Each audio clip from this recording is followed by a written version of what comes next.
When it comes to K-pop, few topics spark as much debate as line distribution.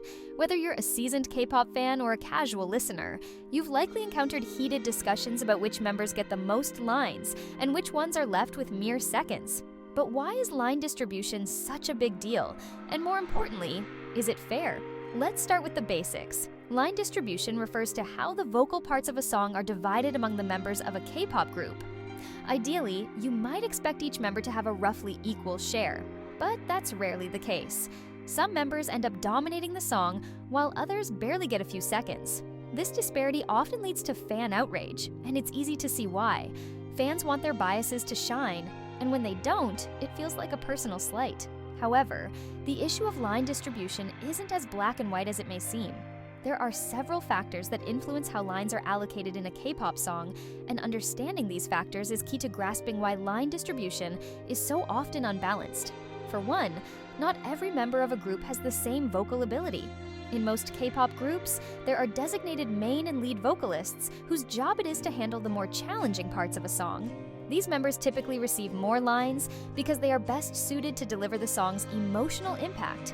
Take, for example, groups like Twice or Red Velvet. In Twice, Nayeon and Jihyo often receive more lines because they are the main vocalists, and their voices are crucial to carrying the song. Similarly, in Red Velvet, Wendy and Seulgi often get the lion's share of lines for the same reason. The goal here is to make the song sound as good as possible, even if that means some members sing less. But this doesn't mean that line distribution should be entirely unbalanced. There's a difference between giving more lines to the stronger vocalists and completely sidelining other members. When members consistently receive only a few seconds of singing time, it not only diminishes their role in the group, but can also affect their self-esteem and public perception. This is where the controversy arises. Fans often argue that every member deserves a chance to shine, regardless of their vocal prowess. After all, K-pop isn't just about singing, it's also about visuals, performance, and personality. A member who excels in dance or rap, for example, might not need as many vocal lines to contribute meaningfully to a song.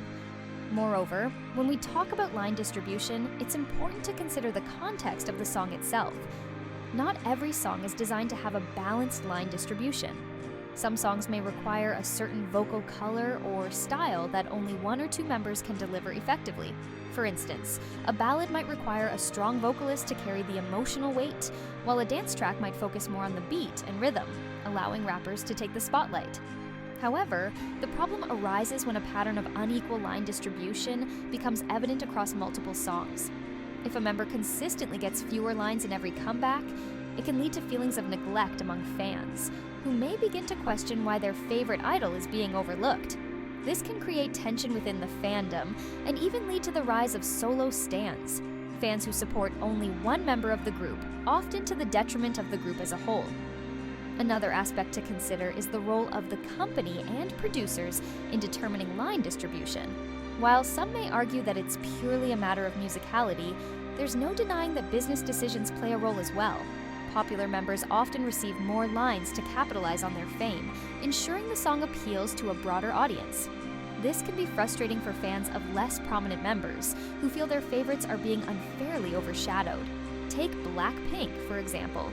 Jennie and Rose, as main vocalists, often receive more lines, but fans of Jisoo and Lisa have voiced concerns about their idols getting less time to shine. While the group's dynamic works for their music, the line distribution has sparked numerous debates about favoritism and fairness. The same can be said for groups like ITZY, where Leah's vocal talent sometimes takes a backseat to Yeji or Ryujin's charisma. Then there's the issue of line distribution videos, which have become increasingly popular on YouTube. These videos break down how much time each member sings in a song, often with a pie chart that visually represents the division. While these videos are informative, they can also fuel fan wars, as viewers nitpick over seconds of screen time and argue about what's fair or unfair. It's important to remember that these videos don't always tell the whole story. Factors like ad-libs, harmonies, and non-vocal contributions, like dance breaks, aren't always accounted for, which can skew perceptions of who is truly contributing to the song. Let's not forget about the comments section under these videos, where things can get toxic fast. Fans often express their frustrations, accusing companies of favoritism or neglect. Comments like XXX deserves more lines or YYI always gets too much are common, and they highlight how emotional fans can get over what is essentially a creative decision. On platforms like Reddit, this debate rages on as well. Threads discussing line distribution often see fans going back and forth, with some defending the decisions made by producers, while others criticize the perceived injustice. Interestingly, some fans argue that line distribution should be fair, not necessarily equal. This means that while not every member gets the same amount of lines, the distribution should make sense given each member's strengths and the overall concept of the song. However, this raises the question, what does fair really mean in the context of K-pop? Is it fair that a group's main vocalist consistently gets more lines, even if it means other members are sidelined? Or is it fairer to distribute lines more evenly, even if it doesn't always play to the strengths of the song? There's no easy answer, and that's why this topic remains so divisive. Moreover, the pressure to have a fair line distribution can sometimes lead to awkward results. In some cases, lines may be given to members who aren't as vocally strong, simply to satisfy fans' demands for equality. This can negatively impact the quality of the song and the performance, leading to criticisms from fans and non-fans alike.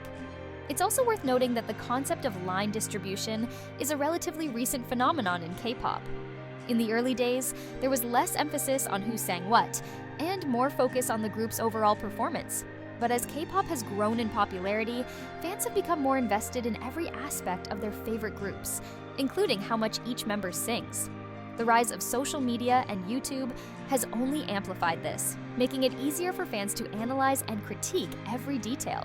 So, is line distribution in K-pop fair? The answer is complex. On one hand, it makes sense for the strongest vocalists to carry more of the song, especially if it enhances the overall quality. On the other hand, consistently sidelining certain members can lead to dissatisfaction among fans and even within the group itself. The key, perhaps, lies in balance. Not necessarily equal lines, but equitable distribution that allows each member to contribute meaningfully while still playing to their strengths. In conclusion, line distribution will likely remain a contentious topic in K-pop as long as there are fans who passionately support their biases. While it's unrealistic to expect every song to have perfectly equal lines, it's not unreasonable to hope for a distribution that feels fair and allows each member to shine in their own way. Whether you're a fan who cares deeply about line distribution or someone who just enjoys the music, it's worth remembering that, at the end of the day, K-pop is about more than just who sings what.